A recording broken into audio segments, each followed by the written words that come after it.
Abram, I will make you into a great nation. All peoples on earth will be blessed through you. Last week we began with this picture from Monsters, Inc. Of Boo having fun scaring a room full of monsters and just causing chaos because the monsters, they forgot who they were. Instead of living out of who they are, they lived according to fear. And we talked about how this is so similar to followers of God, how we can act like foolish monsters running from a little girl when we're overwhelmed by fears, rather than trusting in who we are in Jesus. And last time, as we began chapter 12, we studied the call of Abram and how God called him to leave his family's culture, life, and false gods, and to follow God, the one true God, to the land he would show him, in which he would build Abram's descendants into a great nation. And two big problems that we talked about with that call. First, Abram's around 75 years old, and we talked about this. 75-year-olds, they don't like change. And then second, he and his wife, they're infertile. I mean, she's never been able to get pregnant in all of their years together.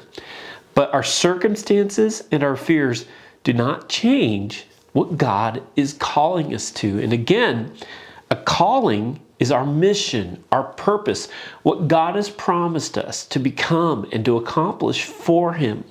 So with that backdrop, let's jump right back into where we left off in Genesis chapter 12, verse 9, as we continue to learn, live out of our calling, not out of our fear. Then Abram set out and continued towards the Negev, which the Negev is the southern part of Israel, more desert and wilderness. So he's heading towards the south in this land that God has promised to bless him in, which we find out why in the next verse. Now there was a famine in the land, and Abram went down to Egypt to live there for a while because the famine was severe. Question: did God tell Abram to go to Egypt? Obviously not. I mean, God's calling on Abram's life was in this land. I mean, God promised to bless him here, to make him into a great nation in this land. However, what God calls us to, it's rarely easy. Often, it's harder than we think it's going to be, but it's always good. It's better than we think it'll be. He's in the land, but there's no water, there's no food. Well, there's food in Egypt, so he takes his family to Egypt. Big problem. God never told him to go to Egypt. God promised to bless him in Canaan, remember? I mean, here's the map. He grew up in Ur, and for some reason that we're not told, his dad left Ur and made it to Haran in the north. Well, this is where God called him to leave his father's house, his father's gods, his father's culture, and come down to this land, the land of the Canaans, where he would be blessed by God, not to Egypt. Instead of resting in his calling, on the fact that God's promises would happen regardless of circumstances, he panics. He begins to live out of fear. His fear was that he and his family would die of starvation because of the famine. Now, if he would have simply recognized that God promised his offspring would be a great nation, he wouldn't need to fear a famine. That's like a monster being afraid of a little girl. And oh, how we do the same thing. We fear so much. We fear our finances, bosses, homework, future, just like Abram. We don't look to God. We look to the world's answers, the world's systems, and we end up in debt, chasing after finances, and crave what the world craves rather than craving the Lord. That is why we need to live out of our calling, not out of our fear. Verse 11, as he was about to enter Egypt, he said to his wife Sarai, I know what a beautiful woman you are. When the Egyptians see you, they'll say, this is his wife? Then they will kill me, but will let you live. Say that you're my sister, so that I will be treated well for your sake, and my life will be spared because of you." The problem with living in fear is that it often leads to irrational thinking and behavior. Sarai was obviously a beautiful lady. So much so that he was afraid Pharaoh would take her by force. He's living out of fear, so he panics. He lies. Say that you're my sister. There's no thought of what God promised to him. He didn't live out of his calling. If he had, he'd still be in Canaan right now, watching how the Lord would provide for him and his household. But here, forgetting that promises that God would build him into a nation through this specific woman, his panic was putting the promise of God in danger. Now, what would happen to the promise of God if Abram's wife married another man? Not just another man, but the king of Egypt. The implication was that he was directly sabotaging what the Lord was trying to do through him because of living in fear instead of by his calling. 14. When Abram came to Egypt, the Egyptians saw that Sarai was a very beautiful woman. Sarai, she must have been drop dead gorgeous. And when Pharaoh's officials saw her, they praised her to Pharaoh, and she was taken into his palace, just like Abram had feared. He treated Abram well for her sake. Oh, that's great. And Abram acquired sheep and cattle, male and female donkeys, male and female servants, and camels. What Abram feared became true. Why? It's because he was living out of fear instead of out of what God called him to. Too often, fear leads to self-fulfilled prophecy. Have you realized this? It's kind of like mountain biking. If you're on a tough trail and you're navigating through challenges like a jagged rock in the middle of a tricky trail, well, if you stare at the rock, you're probably going to hit it and crash. The secret to good mountain biking is to look to where you want to go, not to what you're afraid of hitting. Same thing with life. If you allow the eyes of your heart to focus on what you fear, you're probably going to hit that fear and crash. We have to remember the words of that old hymn, "Turn your eyes upon Jesus. Look full in his wonderful face. In the things of earth, our fears will grow strangely dim in the light of his glory and grace." Well, back to Genesis. Remember Nimrod, whose name means rebel because he lived in direct rebellion to what God commanded? Well, Abram, the man who will become the father of the Jewish people, he's being a Nimrod. He's living in direct rebellion to what God called him to. Our fear leads to rebellion to what God is trying to do in our lives. Abram faced a famine. Instead of relying on his calling, he took things into his own hands. Well, great job, Abram. One problem. Your wife, the pretty lady, the one through whom the promise would come through, she's in the house of Pharaoh. But fortunately for Abram, he's about to learn a significant lesson about why it's so wise to trust in God's promise over our fears. Because when we lose faith and we give into fear, God is still faithful.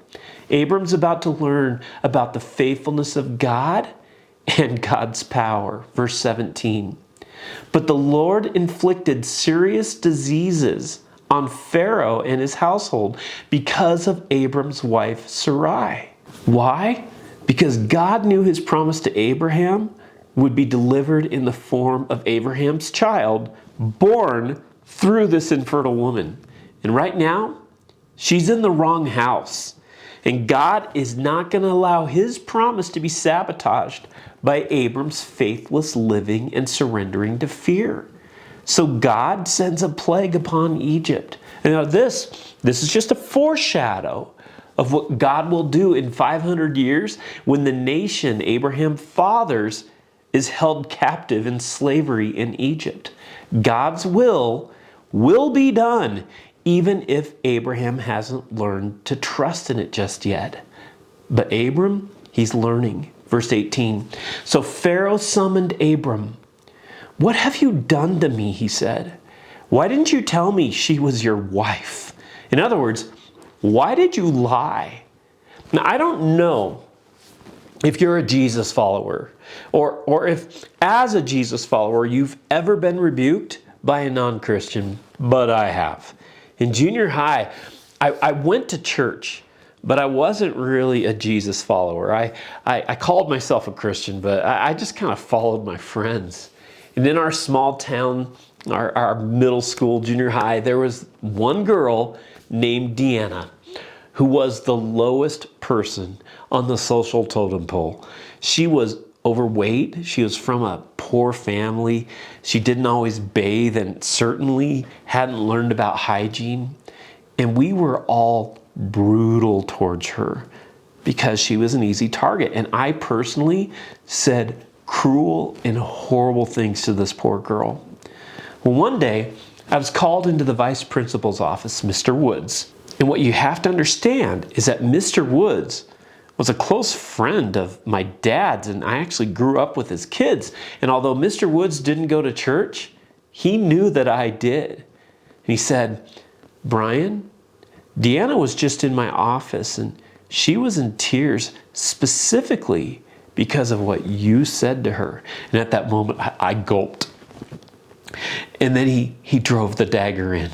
Brian, I thought you were supposed to be a Christian. And that's when I started crying in his office because I knew he was absolutely exactly right. And God used that lesson and that rebuke from a non-Christian to teach me how powerful words can be to lift up or to tear down. But it took a non-Jesus follower to teach me that lesson. I think that in that moment, I experienced just a tiny glimpse into what Abram just experienced. A pagan king rebuking him. The man chosen by Creator God to build a nation through whom to deliver the Messiah to the world. That pagan king just rebuked him for faithless lies and deception. Live out of your calling, not out of your fears. Verse 19, why did you say she is my sister, so that I took her to be my wife? Now then, here is your wife, take her and go. Then Pharaoh gave orders about Abram to his men, and they sent him on his way with his wife and everything he had. Fortunately, the calling of God on Abram's life was far bigger than Abram's fear. Despite his mistake, God put him back on track, back on call. And the same is true for us as followers of God. His plans for our lives, they're bigger than our mistakes. And some of us, we really need to hear that. Because Abraham, one of the biggest heroes in the Old Testament, was full of mistakes. He disobeyed God. He lived out of fear too, just like we do. But God used the king of Egypt, the Pharaoh, to kick Abram in the pants to get him back into the land of promise. So a simple question to wrap up this study of chapter 12. What are you living out of? Out of your fear or out of your calling? Are you living out of fear of the future, of the divide in our country, of the trajectory of the world, fear of finances, of retirement, of growing old, fear for your health, fear of what's happening even in our church, fear of change? Maybe it's time to say, Lord, I don't understand. And I have my fears, but I know that you are bigger than my fears. And I want to live according to your calling. I want to trust in you despite my circumstances. to live according to our calling of who we are in Jesus Christ, of the purpose He's called us to, according to the great calling as a church, the Great Commission. When we live by our calling rather than fear, then it takes the responsibility to get it done off of our shoulders. And the Lord willingly takes it upon Himself. It becomes up to Him to get things done, not us. But we get to participate in what God is doing and experience the wonder of God accomplishing His purposes in our calling and in our lives.